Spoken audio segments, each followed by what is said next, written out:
opposition. Mr. Speaker, nobody believes what the Prime Minister's chalet buddy has to say. David Johnston is a former member of the Trudeau Foundation. He's been trying to cover up Beijing's interference in order to strengthen and reestablish Canadians' trust in our democratic system. Will the Prime Minister finally fire his Trudeau Foundation buddy and launch a real public inquiry, yes or no? The Right Honourable Prime Minister. Mr. Speaker, the Leader of the Opposition claims to want to know the facts. He claims that a public inquiry is the only way to learn the truth, but he is refusing to actually learn the truth when intelligence services are offering him a briefing to update him on all the facts, all of the intelligence underlying his concerns about foreign interference. And yet he is wholly refusing. He prefers ignorance so he can continue attacking our former Governor General. It's really an all-in act with this guy. What he wants, what he says is, there's nothing to see here, so why don't you come into a dark room and see it, and then we'll commit you to an oath of secrecy so you can walk out and tell Canadians that you can't tell them anything at all. That's effectively what he's saying. We don't need more people to keep secrets. We need more people telling the truth. Why won't he launch a public inquiry to do that? The Right Honourable Prime Minister. The opposition was Minister of Elections. Perhaps that is his approach, why he didn't do anything to fight foreign interference that was ongoing in our elections and has been for decades. Mr. Speaker, he chose to cover his ears and not listen to intelligence officials. And now he is not letting the facts get in the way of base partisan attacks. He is choosing to not get briefed up on the actual facts of the matter so that he can continue to attack our democracy, to attack other political parties, to attack esteemed individuals like our former Governor General. The Honourable Leader of the Opposition. Canadians need the facts. Everyday Canadians. They don't need to have just a Prime Minister keeping secrets and then have that same Prime Minister force other people to keep his secrets as well, Mr. Speaker. You know, this Prime Minister said he admires the basic Chinese communist dictatorship. When will you realize that we live in Canada and you can't silence your critics? The Right Honourable Prime Minister. Mr. Speaker, the Leader of the Opposition is entitled to his opinions. He's just not entitled to his facts. That's why the intelligence community has offered, and we actually directed the intelligence community to give him the clearance necessary so that he can find out all the facts, all the information necessary, and he is choosing to hide behind a veil of ignorance so that he doesn't have to allow the facts to get in the way of a good political argument or personal attack, either on me or on a former Governor General or on anyone who seems to stand in his way. Hear, hear. Before we go to the next question, there's a lot of chattering going on, and I want to make sure that everyone gets to hear the questions and the answers. So I'm going to ask everyone, once again, take a deep breath and let's listen to both sides. The Honourable Leader of the Opposition. He wants facts. Well, here's a fact. He would have me commit to following Section 12.1 of the National Security and Intelligence Committee Act, which would not only strip away my ability to speak about this matter, but would ban me from doing it right here on the floor of the House of Commons. That is a fact. The real question is, what is he so determined to hide? We know Beijing helped him in 2 elections. We know Beijing gave donations to his Trudeau Foundation. Is that why he's so determined to silence his critics and keep these secrets? The Right Honourable Prime Minister. Speaker, I know it's difficult for some people to remember, but the honourable member was at one point a Minister of the Crown and thereby subject to oaths of secrecy and cabinet confidences, and was able to handle secrets just fine at that point, including when he was Minister for Elections. At the same time, time, Mr. Speaker, he is choosing now to turn his back on the facts because the facts would be inconvenient to the political argument he's trying to make right now. If that member was serious about this serious issue, he would allow the intelligence agencies to give him the necessary brief. Honourable Leader of the Opposition.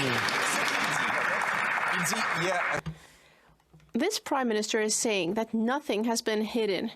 And yet, actually, come look at everything that's been hidden. And then you can go to the media and tell them, actually, I can't say anything. That's it. No more information for Canadians, for citizens who are worried about losing the independence of our democratic system. When will this Prime Minister finally stop hiding behind his Trudeau Foundation friend and finally launch a public inquiry? The Right Honourable Prime Minister. Mr. Speaker, once again, the Leader of the Opposition is showing that he has no understanding of how our security system works and what our responsibilities are as parliamentarians.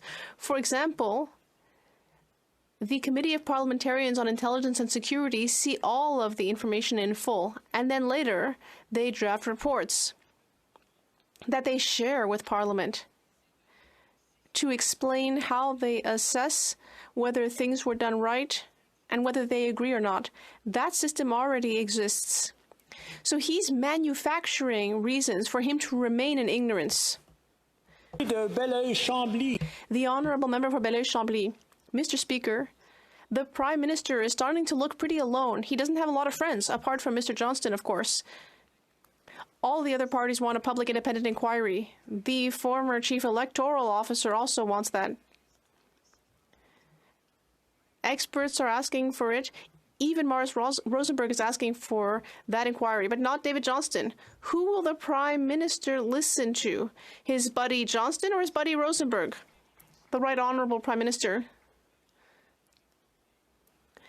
Mr. Speaker, we asked Mr. Johnston to carry out an in-depth analysis of all of the intelligence and the facts. He looked at the context. He looked at what NSIRA and NSICOP did. And he assessed whether a public inquiry would help to restore the public's trust. He ultimately concluded that no, that is not the best way of proceeding. He will hold public hearings over the summer in order to hear from Canadians, but the public inquiry, in his opinion, is not necessary. The Honourable Member. Appointing a former member of the Trudeau Foundation, a family friend and a friend of China, the appointment of that individual was not legitimate. The conclusions of the report are not legitimate. Mr. Johnston's stubbornness in self-designating himself to continue in this role is not legitimate.